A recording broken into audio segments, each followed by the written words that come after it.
We have a lot of questions still, but this was a good night for freedom of speech. Yeah, I keep thinking about what John Oliver said about if you give the bully your lunch money, he just comes back hungry, which is a very good analogy for the moment we're living in. So, as you mentioned and just talked about, and this struck me too, he didn't mince words about Brendan Carr at all. I know this is top of mind for you too. I mean, you're obviously the ranking member in the Oversight Committee. The chairman agreed to invite him last week, invite Brendan Carr.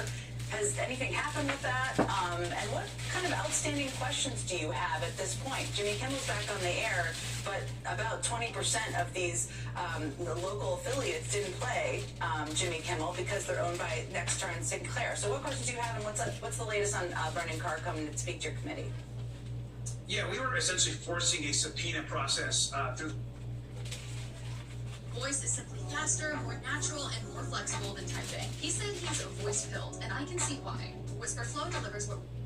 This week, President Trump is spotlighting his war diplomacy while the Republican Congress presses on with its Epstein probe, a partial rebuke to Trump's demands to drop the issue. Congress depours in Trump Attorney General Barr, who was in charge when Epstein died in custody. And tonight, we actually start our program with a new Beat special report for you, tracing the sordid path of crimes, investigations, corruption, deals with government insiders, often Republicans, the suspicious death of Epstein in custody of the Trump administration. The Epstein file focuses on the key facts and developments starting in March 2005.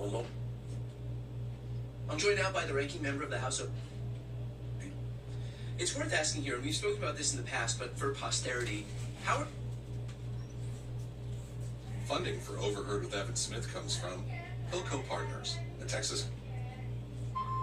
President Trump's foreign policy has clearly taken a radically different course to his predecessors, outlining his rhetoric of how he views the world through a transactional lens, his pay-as-you-play rules, but also in the national...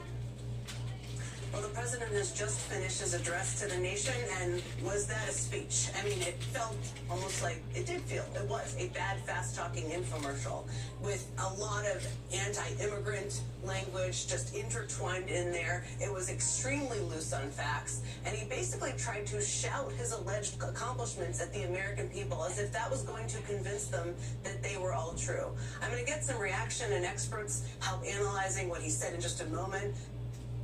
We are following breaking news this evening that the U.S. has seized an oil tanker off the coast of Venezuela. President Trump announced the seizure only days after telling Politico that Venezuelan President Maduro's, quote, well, we keep it, I guess.